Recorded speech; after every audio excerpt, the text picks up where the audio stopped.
Hey guys, Austin back at you here with another video. In this video today I'd like to talk to you about tapering off from Suboxone. So I'm talking to those of you who are either currently on Suboxone and thinking about getting off from it, or those of you who are considering getting on Suboxone. I'll touch on both points.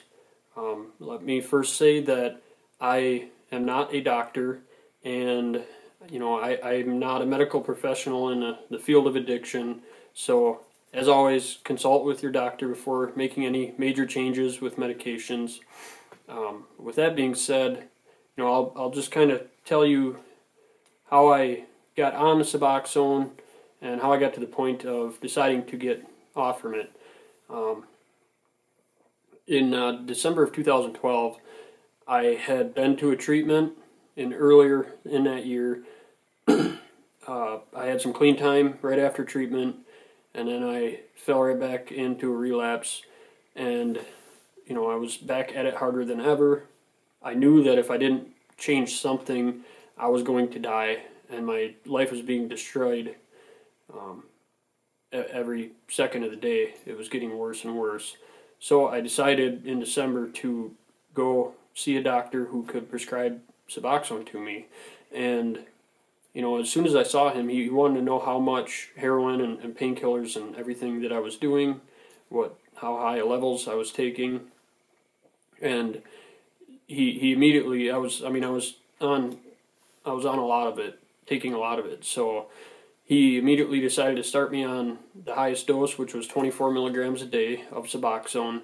And, I thought that's great because it gave me a chance to get out of that cycle of getting the drugs every day and that consuming all of my time and energy, the little bit of energy that I did have left in between dosages and in between withdrawals. And I, it was good at first. I felt better. At least I thought I felt better. I wasn't getting sick every 2 hours where I'd have to go get more of the drug or, go find a place to do it so that I could feel better. But I thought, it would give me a chance to get back on my feet, kind of start fixing some of the other things in my life. And when the time was right, I would get off the Suboxone. I soon came to find out that the time was never right. Before I knew it, 3 years had passed. I was still on the max dose. And then 5 years had passed, and I thought, if I don't address this and bite the bullet and figure out how to get off from this stuff, I'm just 20 years are going to go past and I'm still on it. And nothing in my life was really improving other than the fact I was out of that cycle. I was going to a lot of doctor's appointments instead, which, yes, it was better than what I was doing before, and it was a legal method. But other than that, my life had not changed. I didn't have the drive. I didn't have the ambition to do anything still. I just felt not sick was about it. I didn't feel good. Each time I'd take a dose, I'd feel better. I'd feel pretty good for a short period of time. Then I'd need another dose to feel better again. I did that three times a day for years. And so I came to the conclusion that I needed to face this. And, my doctor that I was seeing at the time, he didn't really have a structured taper plan put in place to get me off from the medication. It was just kind of like he was just keeping me on it until I took the initiative to say, hey, I want to start getting off this medication. And when I did mention it to him, he didn't really he didn't really have much to say about it other than he recommended I start on a very incremental, slow taper. And again, I was on a 24 milligrams a day, which is a very high dose. And, I told him that the way he was recommending me to do it, it was going to take years to get off from it. And I did not want to take that long to get the medication out of my system. And I was scared. I didn't know what I was going to be facing. I didn't know if the withdrawals and the sickness would be the same as it was from uh, withdrawing from heroin and painkillers. But I started to do some reading, and I read a lot of different things about people saying that it was harder. Um, Most people were saying that it was harder to get off from. So anyway, I decided to jump from 24 milligrams a day down to 16.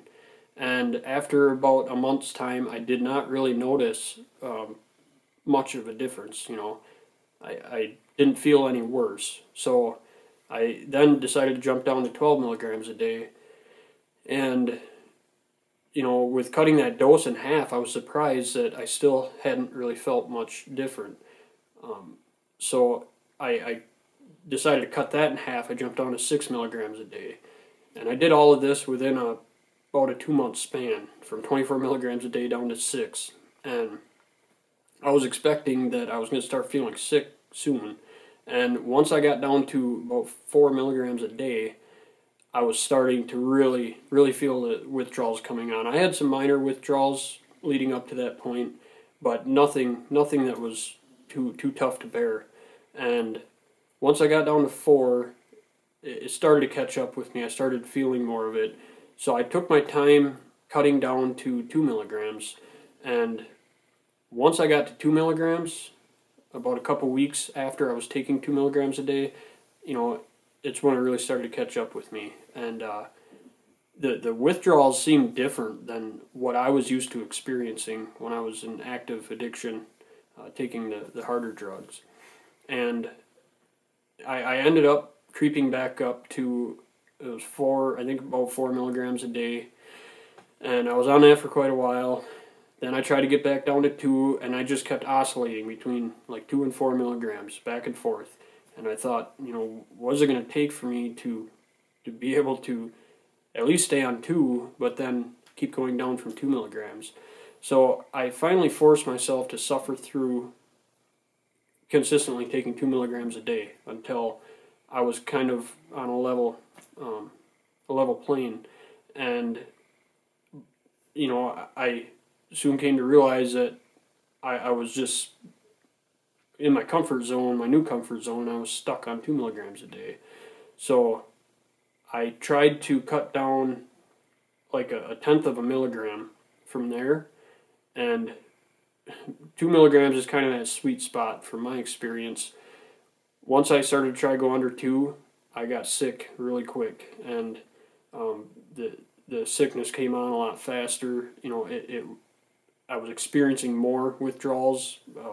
I was having more anxiety and things going on in my mind. It was like it was playing tricks on me. And the thing with Suboxone is it has such a long half-life, which basically means that once it's been in your system for a while, it stays in your system longer. So as you taper down, it takes longer for the withdrawals to start, and once they do start, they drag out for like 4 times longer than any heroin or painkiller withdrawals.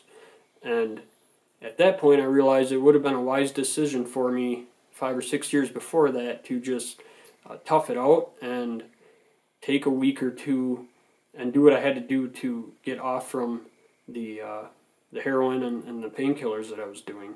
So if you're somebody that's watching this and considering getting on a Suboxone, I would highly recommend that you do your research, and you figure out what it is that you're about to start taking, because it is much harder than most would ever imagine.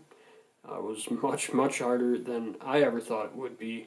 And if you're somebody that's been on the medication, the Suboxone, for maybe a couple of years or 5 years or even as much as 10 years or as long as 10, I'm here to tell you that you can get off from it. I had this stuff in my system for 6 years, and I was able to do it, and it wasn't easy.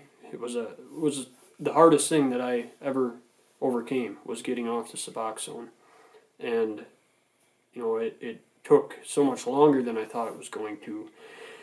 So once I got down to 2 milligrams, I really started doing some research, and I talked with a few other people I knew had tried to get off from it, and I found some different taper models and different ways that people tried to taper off from it, and there was a lot of conflicting advice that I found on it.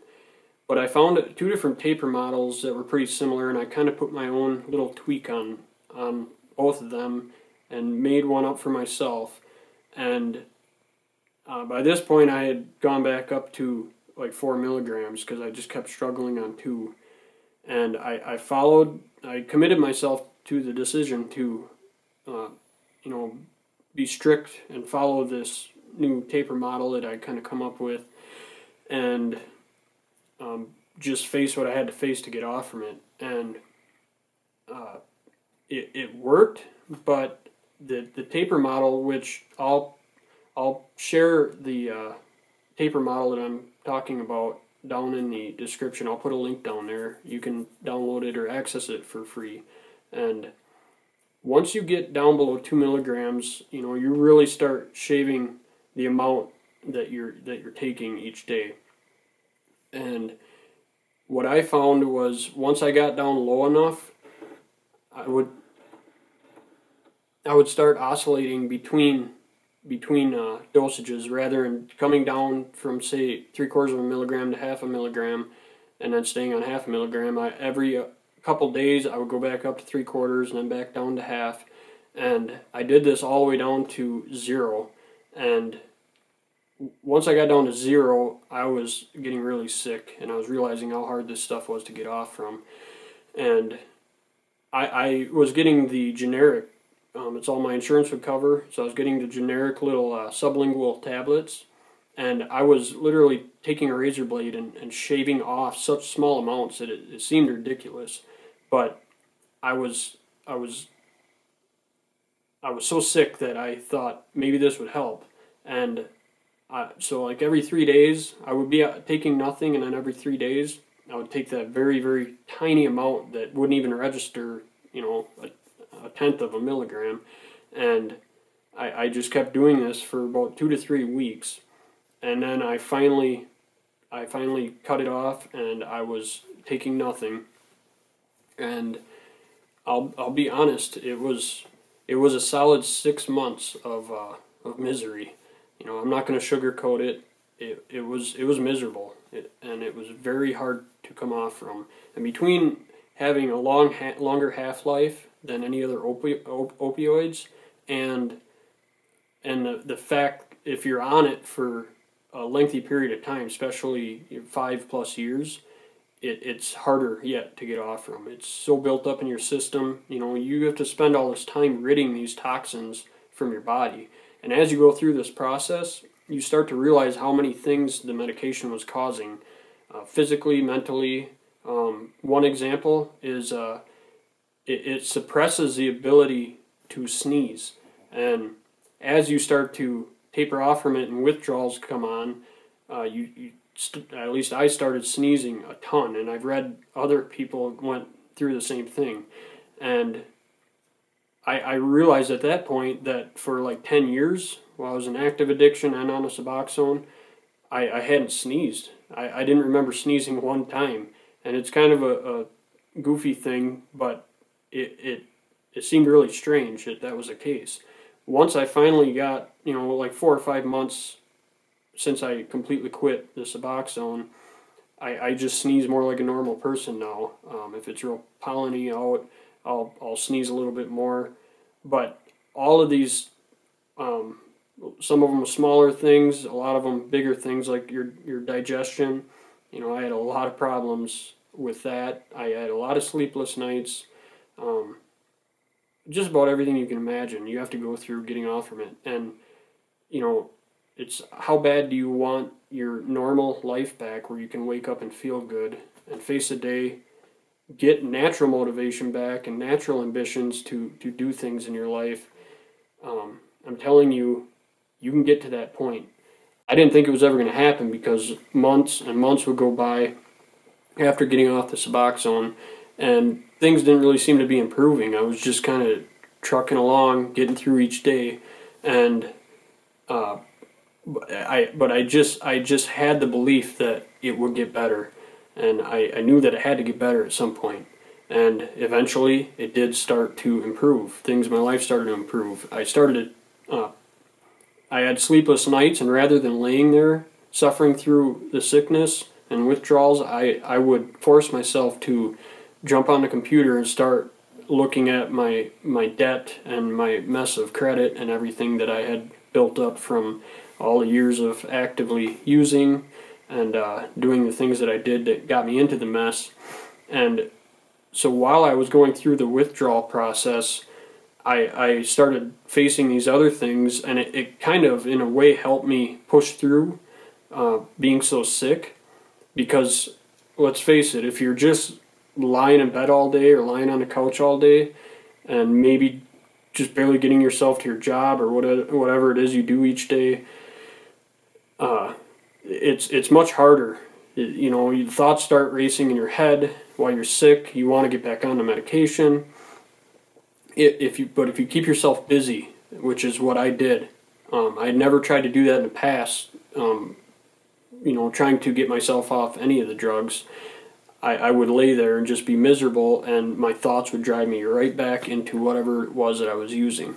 So by keeping myself busy and keeping my mind focused on the end result, which was feeling better, which I knew had to happen eventually, like I said, by doing that, I was able to push through the withdrawals, and it happened. It actually worked, and I got 6 months past it, and things even started to get better. In a couple days, it'll be 9 months that I've been completely off the Suboxone, and I mean, I never dreamed that I could be as healthy as I am today and feel as good as I am, or feel as good as I do. I have life ambitions. I am looking forward to things that I'm working on and things that I'm doing. Everything has changed as a result of making the decision and committing to it to get off the Suboxone. It was a very tough journey, but it was worth every struggle that I went through. So if you're somebody considering getting on the Suboxone, and maybe you're doing heroin right now, or painkillers, oxys, whatever it might be you're doing, I just suggest that you take a step back and think long and hard before you get on the medication. Some people need it, and some people stay on it for a long period of time. And if that's what it takes, that's what it takes. It's better than the alternative, which is death, or just a messed up life until death happens eventually. So, and if you're somebody that is on it right now, and you feel like it's dragging you down and making you feel like shit, you can get off from it. And I'm talking from my experience, being on it for 6 years after being on the heroin and everything else prior to that, and I was able to do it. So I know that it's possible, and I know that you can do it as well. So hopefully this video is helpful to somebody looking for information on tapering off from Suboxone or considering getting on it. If you found it helpful, just please like and subscribe down below. And as always, stay strong and do the next right thing. I'll see you in the next video.